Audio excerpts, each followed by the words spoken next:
ఏడాది NEET UG ప్రవేశ పరీక్షలు నిర్వహించడం జరిగింది. మే 5న 2024లో ఈ నీట్ యొక్క పరీక్షలు నిర్వహించారు. మధ్యాహ్నం 2 గంటల నుంచి సాయంత్రం 5 గంటల 20 నిమిషాల వరకు ఒకే షిఫ్ట్‌లో నిర్వహించడం జరిగింది. సో, ఈ నీట్ పరీక్షలకి సంబంధించి 14 నగరాలతో దేశవ్యాప్తంగా 14 నగరాలతో సహా దేశవ్యాప్తంగా 557 నగరాల్లో నీట్ పరీక్షలు నిర్వహించారు. సో, మరి ఈ నీటి పరీక్షలకు సంబంధించి జూన్ 4వ తేదీన కూడా మనకి ఫలితాలు వచ్చిన విషయం తెలిసిందే కదా! సో ఒకేసారి 67 మందికి ర్యాంకులు రావడం అనేది చాలా విచిత్రమైన విషయం అని చెప్పుకోవాల్సిన విషయం. సో ఇక్కడికి దీంట్లో చాలా పెద్ద పెద్ద వాళ్ళు ఉన్నారు అన్న విషయం కూడా వెల్లడించడం జరిగింది. సో దీనికి సంబంధించి ఈ పరీక్షలు అంటే ముందు రోజు పరీక్షలు రేపు అనగా ఇవాళ ఈవినింగ్ మాత్రమే పరీక్ష పత్రాలు కూడా బయటికి రావడం అనేది చాలా ఆసక్తికరంగా విషయం జరిగింది.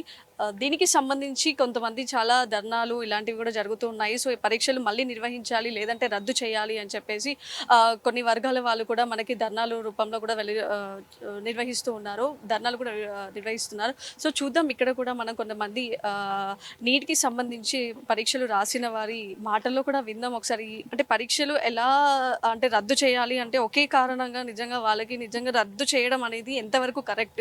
ఎందుకంటే ఒక్క నగరాల్లో కాకుండా 14 నగరాలతో పాటు దేశవ్యాప్తంగా దేశ విదేశాల నుంచి కూడా చాలామంది పరీక్షలు నిర్వహించారు, పరీక్షలు రాశారు. అంటే మనకి ఈ నీట్ పరీక్షలు చాలా లక్షల్లో 24 లక్షల మందికి పైగా విద్యార్థులు రాశారు. సో ఇక్కడ సంబంధించి చాలామంది కూడా మనకి ధనాల రూపంలో కూడా చూస్తున్నాం కదా. ఒక్కసారి వీళ్ళ మాటల్లో విందాం. మీ పేరు? నా పేరు మేడ శ్రీను. ఓకే, ఏంటండి ఈ ధర్నా దేని గురించి? ప్రస్తుతం భారతదేశంలో ఎన్టీఏ అనే సంస్థ ఏదైతే ఉందో నీట్ ఎగ్జామ్ని ఒక పారదర్శకంగా కండక్ట్ చేయకుండా కేవలం డబ్బులున్న వాళ్ళకి లేదా కేంద్ర ప్రభుత్వ చెప్పు చేతుల్లో ఇవాళ విద్యార్థుల జీవితాలని ఆగమాగం చేసి ఇవాళ వాళ్ళ జీవిత కుటుంబాలతోటి ఇవాళ ఆటలాడుతున్నట్టు ఇవాళ ఎన్టీఏ వ్యవహరిస్తుంది.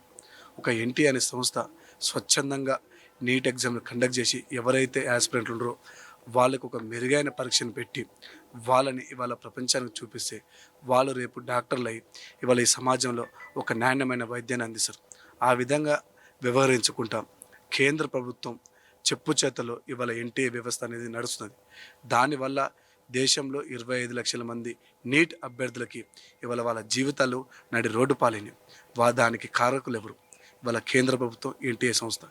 ఈ ఎన్టీఏ సంస్థని రీకాల్ చేసి మళ్ళీ నీట్ ఎగ్జామ్ చేయాలని ఇవాళ చెనగాని దయాకరణ టీపీసీసీ అధికార ప్రతినిధి ఆధ్వర్యంలో ఉస్మానియా యూనివర్సిటీ మెయిన్ లైబ్రరీ దగ్గర 24 గంటల నిరాహార దీక్షకి పూనుకున్నాం. చెనగాని దయాకర్ని, నేను కాంగ్రెస్ పార్టీ అధికార ప్రతినిధిని, ఉస్మానియా యూనివర్సిటీ స్కాలర్గా. ఇవాళ నీట్ ఏదైతే లోపాలు ఉన్నాయని నీటిని సిబిఐతో విచారణ జరిపించాలని ఒక ఉస్మానియా యూనివర్సిటీ వేదికగా ఒక దీక్ష కార్యక్రమాన్ని మనం నిరసన దీక్షను కూడా ఈరోజు ఏర్పాటు చేయడం జరిగింది. ప్రధానంగా ఇక్కడ ఏంటంటే నేషనల్ టెస్టింగ్ ఏజెన్సీ అనే ఒక ఏజెన్సీకి డైరెక్టర్గా సుబోధ్ కుమార్ అని ఉన్నారు, ఐఏఎస్. వాళ్ళు నీట్ నిర్వహించడంలో పూర్తిగా విఫలమయ్యారు. ఎందుకంటే గతంలో నీట్ అనేది ఎందుకు వచ్చిందంటే 2013లో 2013 బిఫోర్ అన్ని రాష్ట్రాల స్వయం ప్రతిపత్తి ఆయా ఉన్నటువంటి తెలుగు భాషలు కావచ్చు, కన్నడం కావచ్చు, తమిళ కావచ్చు, ప్రాంతాల వారీగా అప్పుడు నీటిని ఎంసెట్ ద్వారా మెడికల్ సీట్లని భర్తీ చేసేవాళ్ళు.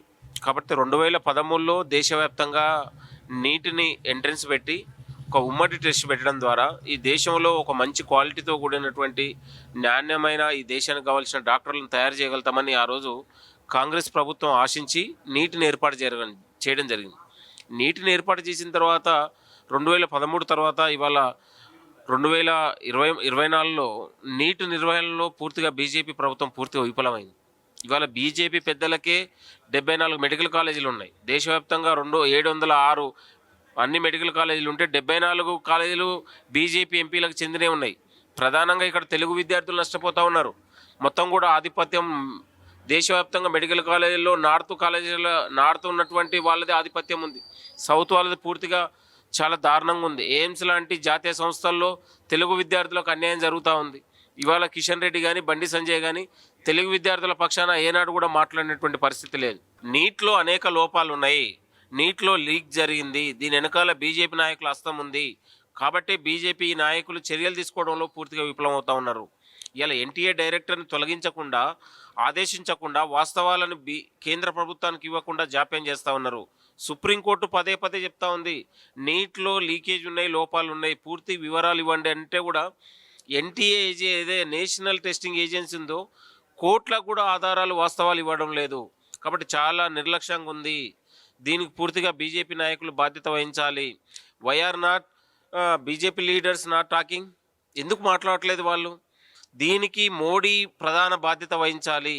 మోడీ దీనికి సెంట్రల్ ఎడ్యుకేషన్ మంత్రి రాజీనామా చేయాలి పూర్తిగా. కాబట్టి దేశవ్యాప్తంగా 24 లక్షల మంది విద్యార్థుల జీవితాలు ఇవాళ రోడ్డున పడి ఉన్నాయి. నా పేరు Rajesh, Shaganti Rajesh. Okay. So NEET పరీక్షలు దేశవ్యాప్తంగా చాలా నగరాల్లో కాదు, 14 నగరాలు కాకుండా దేశవ్యాప్తంగా విదేశాలకు సంబంధించి కూడా అందరూ 24 లక్షల మంది అభ్యర్థులు రాశారు కదా. సో దీన్ని ఎలా రద్దు చేయమంటున్నారు? దీన్ని ఎలా రద్దు అంటే ఇప్పుడు లీకేజ్ అని మనకు స్పష్టంగా తెలుస్తుంది. దీన్ని మళ్ళీ ఎగ్జామ్ పెట్టి ఇప్పుడైనా నిర్వహించే ఎగ్జామ్ క్రమబద్ధంగా ఒక లీకేజ్ కాకుండా పేపర్లు అమ్ముకోకుండా మంచిగా పెట్టి పిల్లలకు న్యాయం చేసే విధంగా చేయాలని కోరుకుంటున్నాం మేము. అంటే ఒకేసారి, ఎందుకంటే ఇప్పుడు మనకు ఓన్లీ ఒక్క నగరాల్లో కాకుండా ఇన్ని నగరాల్లో అంటే దేశవ్యాప్తంగా కూడా జరిగిన నీటి పరీక్షలు గవర్నమెంట్ నుంచి నిర్వహించిన ఈ పరీక్షల్ని అంత ఈజీగా రద్దు చేయలేం కదా. అంత ఈజీగా రద్దు చేయలేమంటే ఇప్పుడు ఒక్కొక్క సెంటర్లో ఒక 10 మందికి ర్యాంకులు వచ్చినాయి అంటే అది ఏ విధంగా వచ్చినట్టు వాళ్ళకే ఎందుకు వచ్చినాయి? ఒక్క సెంటర్లో అన్ని ర్యాంకులు వస్తాయా? దాన్ని గ్రహించుకోవాలి కదా. కాబట్టి రద్దు అంటే చేయాలని కూడా చేయొచ్చు, చేసి పిల్లలకు న్యాయం చేయాలని కూడా చేయొచ్చు. రద్దు కంపల్సరీ. నెట్ రద్దు చేసారు కదా, నీట్ ఎందుకు రద్దు చేయరు? నీట్ కూడా రద్దు చేసి పిల్లలకు న్యాయం జరగాల, కరెక్ట్గా ఎంబీబీఎస్ స్టూడెంట్స్ సమాజానికి యూజ్ అయ్యే వీరుగా తీర్చిదిద్దాలంటే నీట్ని రద్దు చేసి మళ్ళీ రీ ఎగ్జామ్ పెట్టి పిల్లల్ని న్యాయం చేయాలని కోరుకుంటున్నాం. సో చూసారు కదా, నీట్ రద్దు చేయాలి, మళ్ళీ నిర్వహించాలి, నీట్ నిర్వహించాలి అని చెప్పేసి కాంగ్రెస్ వాళ్ళు దీనికి మద్దతుగా పలుకుతున్నారు. సో నీట్ సంబంధించిన ఎగ్జామ్కి సంబంధించిన దాని మీద ప్రతి ఒక్క రాష్ట్రంలో ప్రతి ఒక్క నగరాల్లో కూడా ఇలాంటి విద్యార్థులు అంటే నీట్ ఎగ్జామ్స్ రాసిన విద్యార్థులు చాలామంది ఆందోళనకి దిగుతూ ఇలాంటి రద్దు చేయాలి అనే విషయంపై వాళ్ళు ధర్నాలు అయితే చేయడం జరుగుతూ ఉంది. సో చూద్దాం మరి ఈసారి ఈ నీట్ పరీక్షలు కూడా నెట్ పరీక్షలు లాగే రద్దు చేస్తారా లేదా? చూస్తూనే ఉండండి న్యూస్ 360.